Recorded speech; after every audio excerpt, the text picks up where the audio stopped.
बिस्मिल्लाहिर्रहमानिर्रहीम। अस्सलाम वालेकुम स्टूडेंट्स। आज जो है हम लोग चैप्टर 1 का पार्ट 2 करने वाले हैं, जो इंट्रोडक्शन ऑफ एजुकेशनल असेसमेंट हमारा चैप्टर का नेम है। ठीक है, इसके कंटेंट या इसकी आउटलाइन के अंदर जो है आज हम चीज़ें डिस्कस करने वाले हैं वो है classification of assessment on the basis of. ठीक है, अब यहाँ पर ये जो डिफरेंट टॉपिक्स हैं जो आज हम डिस्कस करेंगे, सबसे पहले है nature of assessment, then purposes of assessment, forms of assessment, methods of interpreting results, teacher made versus standardized test. अब इसके अंदर जो है वो classification of assessment on the basis of nature of assessment के अंदर जो ऐसी 3 बेसिक रीजंस होती हैं जिसकी वजह से हम असेसमेंट जो है वो कंडक्ट करते हैं। वो 3 रीजंस यहाँ पर ये हैं कि सबसे पहले प्रोग्राम इम्प्रूवमेंट है, रिक्रूटमेंट है और अकाउंटेबिलिटी है। फर्दर जो है इस चीज़ को अगर हम देखें तो प्रोग्राम इम्प्रूवमेंट के अंदर आती हैं कि जो प्रोग्राम डेवलपर्स होते हैं वो उन एरियाज़ को डिफ़ाइन करें या जिनके अंदर उनको लगता है कि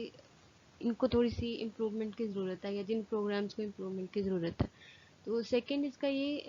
नेचर के अंदर हम ये कह देते हैं कि इसको असेसमेंट को इसलिए हम यूज़ करते हैं कि जो एक्चुअल इम्पैक्ट हो रहा है इन तमाम प्रोग्राम्स का स्टूडेंट्स के ऊपर, तो उसको उस चीज़ को जो प्रोग्राम डेवलपर्स हैं उसको जो है वो उसका इम्पैक्ट देखें, उसके अकॉर्डिंगली वो जो है वो चेंजेस करते रहें। देन आती है रिक्रूटमेंट। रिक्रूटमेंट में क्या होता है कि इसमें पेरेंट्स को एक एविडेंस की तरह प्रोवाइड करते हैं कि असेसमेंट जो की जा रही है या जो बच्चे जिस प्रोग्राम में हैं उसकी एक्चुअल वैल्यू क्या है। फिर हम बात करते हैं कि स्टूडेंट्स को एक प्रॉपर जो है एविडेंस प्रोवाइड करते हैं कि वाई दे शुड पार्टिसिपेट, कि वो किसी चीज़ में पार्टिसिपेट क्यों करें। तो इसके बाद जो है जब हम अकाउंटेबिलिटी की बात करते हैं तो इसमें ये चीज़ आ जाती है कि एनुअली जो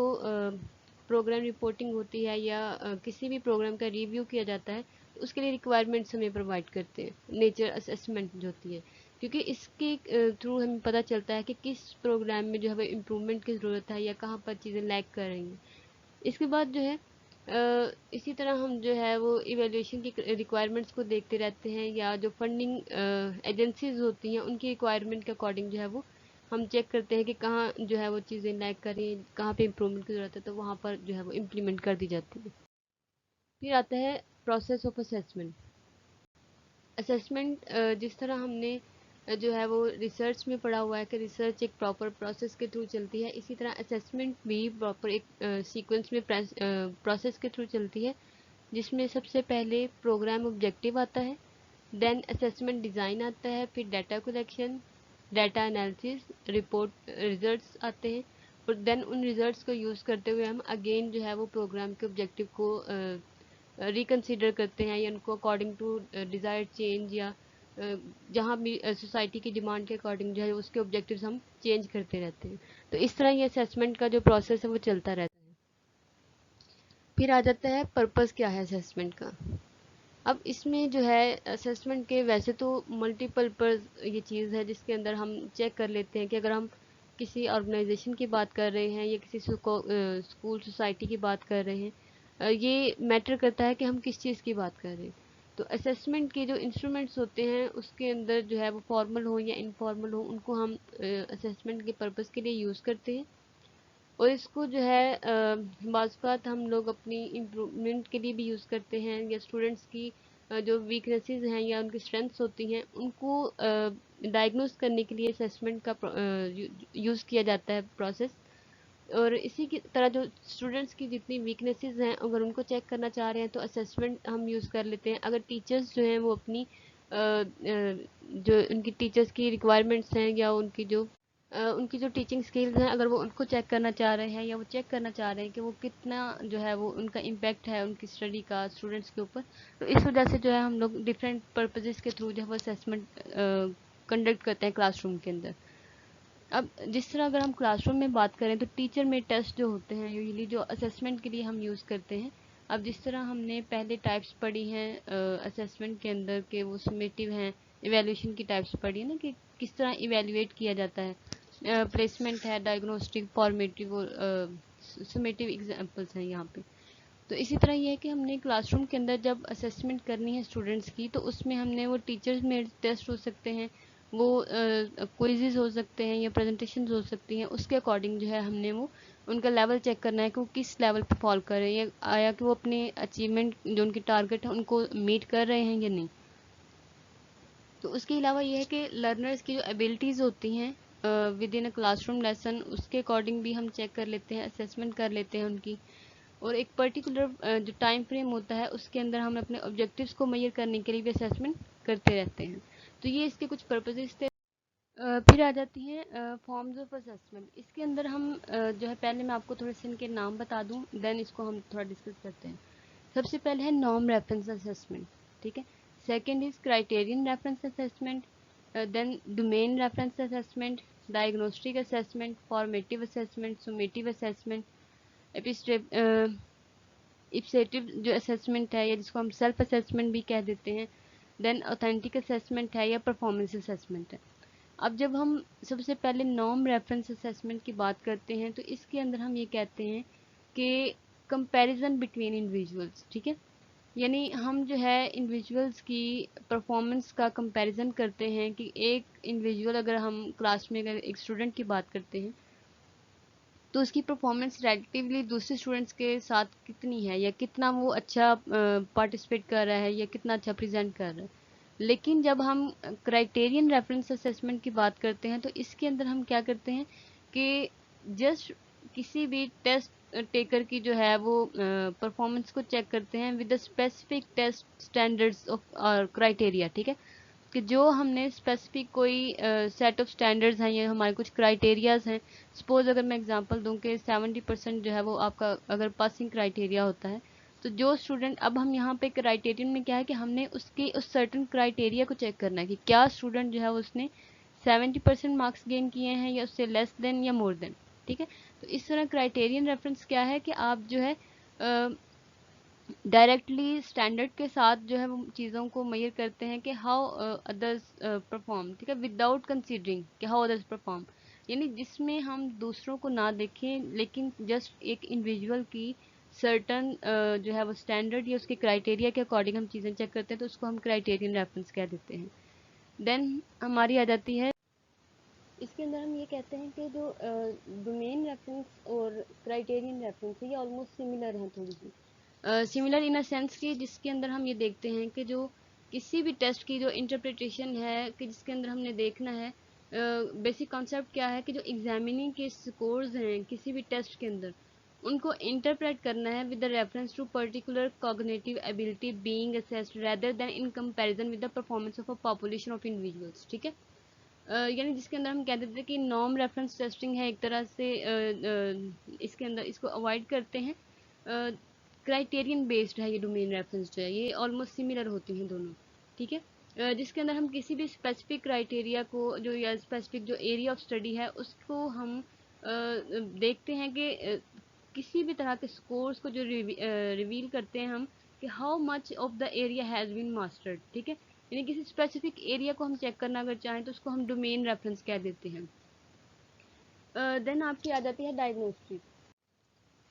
जब हम डायग्नोस्टिक की बात करते हैं तो उसके अंदर हम ये कह देते हैं कि डायग्नोस्टिक असेसमेंट एक फॉर्म ऑफ प्री असेसमेंट है जहाँ पर हम टीचर्स जो हैं वो स्टूडेंट्स की स्ट्रेंथ्स को इवेलुएट करते हैं, यानी कि जो वीकनेसेस होती हैं उनको इवेलुएट किया जाता है, उनकी जो नॉलेज और स्किल्स होती हैं बिफोर द इंस्ट्रक्शन, ठीक है। इन चीज़ों को हम जो है वो चेक करते हैं, तो इसको हम कह देते हैं कि ये डायग्नोस्टिक असेसमेंट है। और इसके अंदर जो है हम ये भी कहते हैं कि असाइनमेंट जो है वो written at the beginning and end of the course, कि हम जो है इस चीज़ को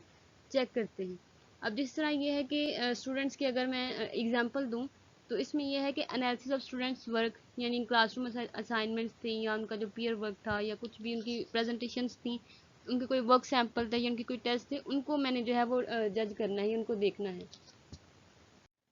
इसी तरह इसकी दूसरी एग्जांपल ये भी हम कह सकते हैं कि स्टूडेंट्स की जो ऑब्जर्वेशंस होती हैं या जो उनका एनेक्डोटल रिकॉर्ड होता है उसको हम इसके अंदर चेक कर लेते हैं। तो ये सारे जो है हमारे पास डायग्नोस्टिक असेसमेंट आ जाती है। अच्छा, उसके बाद जो है हमारे पास फॉर्मेटिव असेसमेंट आ जाती है। फॉर्मेटिव में क्या होता है कि हम ये कहते हैं कि फॉर्मेटिव असेसमेंट के अंदर वो क्विज़ेस या वो टेस्ट होते हैं जिनको हम इवेलुएट करते हैं कि how someone is learning material through out the course, यानी किसी स्टूडेंट ने जो लर्निंग मटेरियल था उसका थ्रू आउट द कोर्स कितना पढ़ा है। अब उसके बाद जो है आप समेटिव देख सकते हैं, समेटिव असेसमेंट भी है एक। अब समेटिव में क्या होता है कि फॉर्मेटिव में तो ये है ना कि फीडबैक उसको प्रोवाइड कर देना, उसको जो है मॉनिटर करना उसकी लर्निंग को। और उसके बाद जो जब समेटिव की हम बात करते हैं तो इसमें क्या होता है कि स्टूडेंट की लर्निंग को eight the end of this instructional unit हम कंपेयर करते हैं कि हमारे जो स्टैंडर्ड हैं या हमारे जो बेंच मार्क है उसके अकॉर्डिंग इसकी लर्निंग है कि नहीं है। इसी तरह हम जो ये कह देते हैं कि सुमेटिव असेसमेंट है, उसके अंदर हम देखते हैं कि जो क्विज़ेज़ हैं या जो टेस्ट हैं उनको इवैल्यूएट करते हैं कि how much someone has learn through out the course, ठीक है। इसके बाद जो है सुमेटिव के बाद आपका इम्प्रूवमेंट का चांस नहीं होता, ये आपकी फाइनल असेसमेंट एक तरह से होती है। अच्छा, अब जो हमारे पास इटरेटिव असेसमेंट होती है, इसको हम एक तरह से सेल्फ असेसमेंट भी कह देते हैं। अच्छा, इसका जो है बेसिक या कोर पर्पस आप ये कह सकते हैं कि जिसके अंदर हमने किसी भी एजुकेशन की फील्ड में जब हम उसको असेस कर रहे हैं तो हमने देखना है कि किस कॉन्टेक्स्ट में इसको मेजर कर रहे हैं, या किसी इंडिविजुअल की जो प्रोग्रेस होती है उसको ट्रैक करना कि आया कि वो इंडिविजुअल जो है उसकी जो प्रीवियस परफॉर्मेंस थी, ठीक है, और जो उसकी करंट परफॉर्मेंस है, अब उसकी जो है अंदर हम कंपैरिजन करते हैं कि उसकी जो प्रीवियस परफॉर्मेंस थी उसके स्कोर्स कितने थे या उसमें कितनी अचीवमेंट इसने हासिल की थी, और जो करंट परफॉर्मेंस है उसकी कितनी परफॉर्मेंस है, कितना परफॉर्म करे उसके अंदर, ठीक है। इसको हम जो है इप्सेटिव असेसमेंट भी कह देते हैं। इसके अंदर जो है वो स्टूडेंट की प्रोग्रेस बेसिकली जो है वो बेस्ड ऑन अर्लियर वर्क होती है, कि उसके अंदर हम देखते हैं कि अभी जो करंट स्टूडेंट की सिचुएशन है वो क्या है, उसके साथ साथ हम उसकी प्रीवियस वर्क को देख लेते हैं। और इसके अलावा जो है बहुत सारी असाइनमेंट्स में और रूब्रिक्स जो है इसको डिज़ाइन किए जाते हैं स्टूडेंट्स की जो है वर्क को चेक करने के लिए। और इसी तरह हम इसके अंदर कंपैरिजन करते हैं स्टूडेंट्स की परफॉर्मेंस का कि वो कितना पहले कितना परफॉर्म कर रहा था और अब कितना परफॉर्म कर रहा है। अच्छा, इसके अंदर जो है बेसिकली हम ये कहते हैं कि जो ऑथेंटिक असेसमेंट होती है उसके अंदर हम मल्टीपल फॉर्म्स ऑफ असेसमेंट जो है उनको रिफ्लेक्ट करते हैं कि स्टूडेंट की जो लर्निंग है या उसकी जो अचीवमेंट है, उसकी मोटिवेशन है, उसके एटीट्यूड्स टुवर्ड्स इंस्ट्रक्शन जो हैं वो रेलिवेंट टू क्लासरूम एक्टिविटीज़, कि वो ट्रेडिशनल टाइप्स ऑफ असेसमेंट इसमें सारी तरह की आ जाती हैं जिसके थ्रू हम उसको मेजर करते हैं, जिसमें फॉर एग्जांपल कहते हैं आप एसेज हैं या मल्टीपल चॉइस आइटम्स हैं या फिल इन द ब्लैंक्स हैं। उसके बाद जो है परफॉर्मेंस असेसमेंट की जब हम बात करते हैं तो इसके अंदर ये भी एक तरह से अल्टरनेटिव असेसमेंट जो है या उसके ऑथेंटिक असेसमेंट के अल्टरनेटिव में आ जाती है ये चीज़। इसके अंदर भी हम यही कहते हैं कि एक तरह से एक फॉर्म ऑफ टेस्टिंग है जिसके अंदर स्टूडेंट्स की परफॉर्मेंस को या उसके जो टास्क होते हैं जिसके अंदर स्टूडेंट परफॉर्म करता है उसके अंदर जो है हम चेक करते हैं कि rather than selected answer from ready made list, ठीक है, कि उसकी जो है वो हम स्पेसिफिसिटी चेक कर लेते हैं। अब इसके जब हम पर्पस की या इसकी जो इफेक्टिव परफॉर्मेंस की असेसमेंट की जब हम बात करते हैं तो इसमें हम ये कहते हैं कि परफॉर्मेंस असेसमेंट जो होती है वो स्टूडेंट को अलाउ करती है कि वो अपने नॉलेज को जो है वो अप्लाई करे या किसी भी तरह की प्रॉब्लम्स को सॉल्व करने के लिए उसे यूज़ करे या किसी स्किल को वो डेमोन्स्ट्रेट करे, ठीक है। तो इसी तरह स्टूडेंट की जो डेमोन्स्ट्रेशन है या कोई कंस्ट्रक्ट किसी चीज़ को कंस्ट्रक्ट करता है उस चीज़ को असेस करने के लिए या उस काम को असेस करने के लिए हम जो है वो ऑब्जर्वेशन या उसकी जो जजमेंट्स बनाते हैं या बाज़ औक़ात जो है हम रूब्रिक्स की तरह के टूल्स भी यूज़ करते हैं परफॉर्मेंस असेसमेंट को मेजर करने के लिए।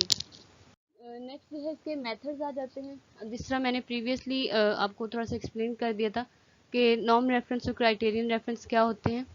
जब हम नॉर्म रेफरेंस की बात करते हैं तो इसके अंदर हम ये कहते हैं कि स्टूडेंट की परफॉर्मेंस को या उसकी प्रोग्रेस को डिस्क्राइब करता है with the same group, with the same age और विद द सेम एबिलिटी, ठीक है, कि जिसके अंदर हम एक ही इंडिविजुअल का कंपैरिजन करते हैं विद द अदर स्टूडेंट्स, ठीक है। अब इस तरह मैंने आपको एग्ज़ाम की आपकी मिसाल दी थी कि स्कोरिंग किस तरह की अगर है तो उसका डिफरेंस क्या होगा। तो इसके अंदर हम बेसिकली क्या करते हैं कि उनकी किसी भी इंडिविजुअल की या किसी पीपल की रैंकिंग या उसकी स्केलिंग को हम उस पर बात करते हैं। तो इसके अंदर होता ये है कि अब जिस तरह हमने प्रीवियसली थोड़ा कंपैरिजन किया था कि नॉर्म रेफरेंस क्या होती है या क्राइटेरियन रेफरेंस क्या होती है, तो मैं इसका थोड़ा सा बता दूं कि हमारी जो भी टाइप्स होती हैं अब टाइप्स ऑफ इंटरप्रिटेशन में अगर हम नॉर्म रेफरेंस की बात करते हैं तो इसमें एक स्टूडेंट की परफॉर्मेंस को with the other student performance जो चेक किया जाता है at the rate of percentile terms. और इसके अलावा जो है इसकी मेजरमेंट जब हम करते हैं तो इसमें बेसिकली जनरल लैंग्वेज या उसकी जो एबिलिटीज़ होती हैं या जो उसकी प्रोफिशिएंसीज होती हैं उसको हम कंपैरिजन करते हैं। अब इसका पर्पस क्या होता है इस तरह की टेस्टिंग का कि स्टूडेंट के दरमियान जो जनरल एबिलिटीज़ या उनकी जो प्रोफिशिएंसीज हैं जो एक जो है वो कॉन्टिन्यूम में हम उसको लेके आते हैं और स्टूडेंट्स के दरमियान जो स्प्रेड आउट करते हैं ताकि जो है वो उनकी जो सिमिलैरिटीज़ हैं वो उनको एक तरह से जो है वो उनको ऑब्जर्व करें और उनको जो है वो ओवरकम करने की कोशिश करें। अब इसमें क्या होता है कि जो डिस्ट्रीब्यूशन ऑफ स्कोर्स होती हैं नॉर्म रेफरेंस के अंदर, नॉर्म रेफरेंस में नॉर्मल डिस्ट्रीब्यूशन ऑफ स्कोर्स होती हैं अराउंड अ मीन, ठीक है। और जब हम टेस्ट स्ट्रक्चर की बात करते हैं तो इसके अंदर हम जब टेस्ट कोई भी बनाते हैं तो लॉन्ग सबसेट्स होते हैं with the variety of questions या कंटेंट्स, ठीक है। अब नॉलेज ऑफ क्वेश्चन इसके अंदर अगर हम इसकी बात करें तो इसमें हम ये कहते हैं कि स्टूडेंट हैव लिटिल और no idea what content to expect in the questions, ठीक है। तो इस तरह हम जो है वो इस नॉर्म रेफरेंस को लेके चलते हैं। और अब नॉर्म रेफरेंस की अगर हम मिसाल दें तो इसके अंदर एक तरह से जो टॉफिल है या ग्री के टेस्ट हैं ये चीज़ें आ जाती हैं जिसके अंदर स्टूडेंट जो है हम एक स्टूडेंट को दूसरे स्टूडेंट के साथ जो है वो मेजर करते हैं। इसी तरह जो नॉर्म रेफरेंस टेस्ट टाइप की जो परफॉर्मेंसेज होती हैं इसके अंदर हम क्या करते हैं कि इंफॉर्मेशन प्रोवाइड करते हैं on how the performance of individual compares with the other. अब इसके अंदर हम इंडिविजुअल की यानी स्टैंडिंग जो होती है उसके नाउन ग्रुप के साथ कंपेयर करते हैं और इसके अंदर परसेंटाइल रैंक जो है उसको ऑब्टेन करते हैं विद द नॉर्म ग्रुप। और इसके अंदर एम्फोसिस जो होता है वो डिस्क्रिमिनेशन पर होता है यानी अमंग इंडिविजुअल हम देखते हैं। और उसके बाद जो है हमारे पास क्राइटेरियन रेफरेंस आ जाता है। क्राइटेरियन रेफरेंस में भी इसी तरह हम बात करते हैं कि how individual perform on some standards और ऑफ ऑब्जेक्टिव्स, ठीक है। यानी इसके अंदर जो है हम स्टूडेंट के अपने एक सर्टन स्टैंडर्ड्स की बात करते हैं कि वो उसने किसी सर्टन जो है वो सेट को या जो ऑब्जेक्टिव था उसको मीट किया या नहीं। इसमें हम कंपैरिजन नहीं करते जिस तरह नॉर्म रेफरेंस में करते हैं। इसमें क्या होता है कि allow users to interpret what an individual can do without considering the performance of others, ठीक है। यानी इसमें हमने दूसरों की परफॉर्मेंस को कंसीडर नहीं करना, जस्ट हमने उस इंडिविजुअल की बात करनी है। इसके अंदर क्या होता है कि हम ये कहते हैं कि क्राइटेरियन रेफरेंस जो असेसमेंट होती है इसको डिज़ाइन किया जाता है to measure the results of instructions, ठीक है। और इसके अलावा जब हम क्राइटेरियन की बात करते हैं तो हम ये कहते हैं कि a student score is usually expressed as percentage, ठीक है। अब जिस तरह या हम ये कह देते हैं कि स्टूडेंट अचीवमेंट जो होती है उसमें हम इंडिविजुअल स्किल के तरह उसको रिपोर्ट करते हैं या असेसमेंट करते हैं अगेंस्ट फिक्स्ड स्टैंडर्ड्स और फिक्स्ड क्राइटेरियाज। अब फॉर एग्जांपल अगर मैं कहूँ कि ड्राइविंग टेस्ट हो गया या कोई सिटीजनशिप टेस्ट है, ये क्लासरूम असेसमेंट है, ये कंपिटेंसी बेस्ड असेसमेंट अगर हम कर रहे हैं तो इन तमाम चीज़ों के अंदर हमने जस्ट उसकी मास्टरी को या उसकी जो बेसिक स्किल्स हैं या उसके प्री रिक्विजिट्स हैं या उसकी अफेक्टिव डोमेन है या कोई साइकोमोटर डोमेन है, तो इन सब चीज़ों को हम उसके अंदर जो है वो डिस्कस करते हैं, ठीक है। अब उसके अंदर जो है हम ये कह देते हैं बाज़ के जो क्राइटेरियन रेफरेंस टेस्ट होता है इसमें स्टूडेंट की परफॉर्मेंस को हम एक स्टैंडर्ड के साथ या एक एब्सोल्यूट ग्रेडिंग जो होती है हमारे पास उससे हम जो है वो कंपेयर करते हैं। या जिस तरह स्मार्टर बैलेंस असेसमेंट टेस्ट होता है या एसीटी टेस्ट है, एनएईपी टेस्ट है, तो इस तरह के टेस्ट को जो है हम क्राइटेरियन रेफरेंस में मेजर करते हैं यानी जिसके अंदर हम एक स्टूडेंट की परफॉर्मेंस को बेसिकली देख रहे होते हैं। और इसी तरह ये है कि स्टूडेंट की परफॉर्मेंस जो है उसको हमने जिस तरह कोई अगर कोई मैंने पहले मिसाल दी है कि कोई ड्राइविंग लाइसेंस अगर चाहिए तो उसके अंदर हमें स्टूडेंट की सर्टन कम्पिटेंसी चेक करनी, तो उसके अंदर हम क्राइटेरियन इवेल्यूशन या असेसमेंट उसे कह सकते हैं कि इसके अंदर हम ये चीज़ें देखते हैं। इसका जिस तरह मैंने पहले बता दिया है इसको अगर मैं कंक्लूड करूँ तो इसमें इसका बेसिक पर्पस यही होता है कि स्टूडेंट जो है उसने आया स्पेसिफिक स्किल्स या उसके कॉन्सेप्ट्स को अचीव किया है या नहीं किया। और इसमें हम ये देखते हैं कि how much student now before instruction begins and after it has finished, कि स्टूडेंट का हम जो है वो पर्सनल कंपैरिजन करते हैं with the previous and current situation. और अगर इसमें हम कंटेंट की बात करें तो हम ये कहते हैं कि स्पेसिफिक स्किल्स जो होती हैं उनको मेजर करता है और इन स्किल्स को आइडेंटिफाई जो है वो टीचर्स करते हैं, और करिकुलम एक्सपर्ट्स जो होते हैं उन वो इस चीज़ को जो है वो कंपैरिजन इसका करते हैं। और यही इसकी कुछ बेसिक जो थी इसकी चीज़ें थी, या इनका आप कहने के बेसिक जो डिफरेंस था इनका क्राइटेरियन रेफरेंस और नॉर्म रेफरेंस का, यही इसका एक बेसिकली इनका होता है डिफरेंस। ठीक है, अब जो है नेक्स्ट चलते हैं teacher made versus standardized test. अब teacher made versus standardized test क्या होते हैं कि बेसिकली जो टीचर मेड टेस्ट होते हैं उनको हम स्टूडेंट की प्रोग्रेस को इवैल्यूएट करने के लिए यूज़ करते हैं, या हम ये कह देते हैं कि स्पेसिफिकली हम जो है वो ये इस तरह के टेस्ट जो हैं वो वेरी करते हैं फ्रॉम स्कूल टू स्कूल या टीचर्स टू टीचर। अब ये हर स्कूल में या हर जो है जो टीचर्स होते हैं उनका एक अलग तरीका हो सकता है टीचर टेस्ट बनाने का। तो इसके अंदर जो है इस तरह के टेस्ट के रिजल्ट्स को हम स्टूडेंट्स के लिए यूज़ करते हैं, और टीचर्स के लिए भी यूज़ किया जाता है, या किसी भी तरह के एडमिनिस्ट्रेटिव पर्पसेस होते हैं उनके लिए हम यूज़ करते हैं, ताकि हम असेस कर सकें। माइट भी कि हम टीचर की टीचिंग स्टाइल को असेस अगर करना चाह रहे हैं तो हम टीचर में टेस्ट बना देंगे कि आया स्टूडेंट्स जो है वो अंडरस्टैंडिंग ले रहे हैं इन टीचर के कॉन्सेप्ट की या नहीं। या हम अगर स्टूडेंट की परफॉर्मेंस को चेक करते हैं तो उसके अंदर भी हम टीचर में टेस्ट जो है वो यूजली यूज़ करते हैं। ये जो है टीचर में टेस्ट जो है ईजी होते हैं स्टूडेंट्स के लिए, और इन टेस्ट के थ्रू जो है बेसिकली टीचर जो है वो असेस करते हैं स्टूडेंट्स की स्ट्रेंथ्स और उनकी वीकनेसेस। इसके बाद जो है हम यही जो है इस चीज़ में बेसिकली करते हैं कि स्टूडेंट की जो है टीचर के बेसिक कॉन्सेप्ट्स हम देखना चाह रहे होते हैं, या जो टेस्ट जो होता है उसके अंदर वेरियस नीड्स या उसकी डायरेक्शन जहाँ पे स्टूडेंट्स को चाहिए होती हैं उनके टेस्ट के थ्रू हम असेस कर लेते हैं। और इसमें इसकी एक तरह से आप ये लिमिटेशन कह सकते हैं कि टेस्ट जो हैं वो स्पेसिफिकली जो है वो हम केयरफुली नहीं एडमिनिस्टर करते बाज़ औक़ात, या साइंटिफिकली ये प्रिपेयर्ड नहीं होते। इनके अंदर जो है वो रैंडमली टीचर जो है वो असाइनमेंट्स या उनकी जो है वो कोर्स कंटेंट जो होता है उसके अंदर से वो पेपर्स बना देती हैं। अब इसके अंदर जो है यही इसकी बेसिकली चीज़ें होती हैं कि टीचर्स जो हैं वो स्टूडेंट्स को अगर असेस करना चाह रहे हैं या मेजर करना चाह रहे हैं तो उसके अकॉर्डिंग ये चीज़ें चलती हैं। ठीक है,